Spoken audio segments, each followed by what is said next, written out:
Hello friends, अक्सर मुझसे बार बार एक सवाल पूछा जाता है कि नेटवर्क मार्केटिंग की दुनिया में मार्केटिंग प्लान के हिसाब से बेहतर कौन सा है, बाइनरी या जनरेशन, और दोनों की पहचान कैसे करें। अब दोनों में बेहतर कौन सा है वो इस वीडियो के लास्ट में आपको खुद ब खुद समझ में आ जाएगा।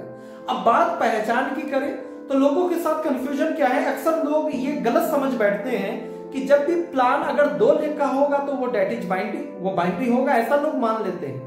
और अगर प्लान 2 से अधिक लेग का है, मल्टी लेग का प्लान है, तो वो जनरेशन होगा, जबकि ये बिल्कुल मिथ्या है, बिल्कुल गलत है, ऐसा बिल्कुल भी नहीं है। आज बाइनरी एक कॉन्सेप्ट का नाम है। ज्यादातर कंपनियां 2 लेग में जरूर चलती हैं, लेकिन ऐसी बहुत सारी प्लान आपको देखने को मिलेंगे जो बाइनरी कॉन्सेप्ट पे आधारित है, 3 लेग या 4 लेग, 2 से ज्यादा लेग पर चल रहे हैं। और वो क्या करते हैं, पावर लेग का बिजनेस, ये जो सबसे ज्यादा लेग जो बिजनेस देता है उसको एक लेफ्ट मान लिया जाता है, और बाकी 2-3 लेग का बिजनेस मिलाकर राइट बनाकर वो मैचिंग करा देते हैं। उसमें भी वीकली और इस तरह की कैपिंग वगैरह होती है, वो भी बाइनरी कॉन्सेप्ट पे ही आधारित है, लेकिन 2 से ज्यादा लेग होते हैं। और दूसरी जो चीज है, आज जनरेशन में भी आपके मल्टी लेग की जगह कम लेग और 2 लेग वाले भी प्लान चल रहे हैं। तो लेग की संख्या के आधार पर हम बाइनरी या जनरेशन नहीं बोल सकते। तो कैसे हम समझेंगे what is binary and what is generation? इस कॉन्सेप्ट को जो मैं अब बताने वाला हूं एक पॉइंट के बारे में, अगर वो समझ में आ गया तो ये कॉन्सेप्ट बड़े आराम से समझ में आ जाएगा। और दोनों में बेहतर कौन सा है, इसी पॉइंट से वो बात भी आपको समझ में आ जाएगी, इसका भविष्य भी आपको समझ में आ जाएगा। बड़े आसान सी चीजें आप समझ सकते हैं। जब भी कोई भी किसी भी कंपनी का जो बाइनरी प्लान होता है, जब उसका प्रोस्पेक्टस, जो उसका मार्केटिंग प्लान, पीडीएफ कुछ भी आप जब देखेंगे तो उसके प्लान में ये तो लिखा होता है कि पर्टिकुलर इतनी बीवी की मैचिंग कराने पर, इतना टर्नओवर लेफ्ट और राइट मैचिंग कराने पर आपको पर्टिकुलर स्पेसिफिक 1000 का पेयर, 500 का पेयर, आपको ये इनाम आपको मिलेगा। लेकिन उस कंपनी के पीडीएफ में, प्लान में, वेबसाइट पे कहीं भी ये नहीं लिखा होता कि ये टोटल पेयर इनकम पूरी कंपनी को, ये पूरी कंपनी में टोटल पेयर इनकम देने के लिए आखिर कंपनी को टोटल डिस्ट्रीब्यूशन कितना % करना पड़ रहा है अपने टर्नओवर का, ये कहीं नहीं लिखा होता। और वो लिख के बता भी नहीं सकते, क्योंकि एक्चुअल में ये उनको भी नहीं मालूम, कंपनी मैनेजमेंट को भी नहीं मालूम कि किस क्लोजिंग में टर्नओवर का कितना % बटेगा। जबकि जनरेशन में क्या होता है, हो सकता है उसमें जो कमीशन है as a distributor accurate specific amount fix ना हो। पर्टिकुलर टर्नओवर पे कभी 1000 भी आता हो, 900 भी आता हो, 1100 भी आता हो, उस महीने अचीवर्स कितने हैं, टर्नओवर कितना है, उसके हिसाब से पॉइंट का, बीवी का रेट आगे पीछे हो सकता है। बट कंपनी का जो डिस्ट्रीब्यूशन है वो बिल्कुल स्पष्ट है। कंपनी का डिस्ट्रीब्यूशन बिल्कुल स्पष्ट है कि कंपनी टोटल टर्नओवर का इतने % बांटने वाली है।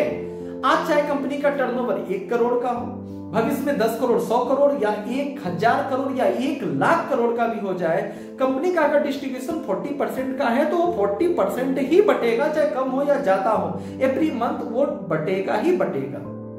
यानी कि जनरेशन में कंपनी हमेशा सेफ होती है और बाइनरी में कंपनी सेफ नहीं होती। 4 साल, 5 साल, 10 साल तक तो कंपनियां खींच के ले जाती हैं, धीरे धीरे प्रोडक्ट का रेट महंगा होता चला जाएगा और एक समय के बाद वो कोलैप्स होना ही है। अभी हो सकता है बहुत लोगों को मेरी बात बुरी लगे, नहीं समझ में आए, मत समझिए, कोई बात नहीं। कुछ लोग को ठोकर खाने के बाद ही ज्ञान आता है, बहुत सारे लोगों को ठोकर खाने के बाद ही बात समझ में आती है।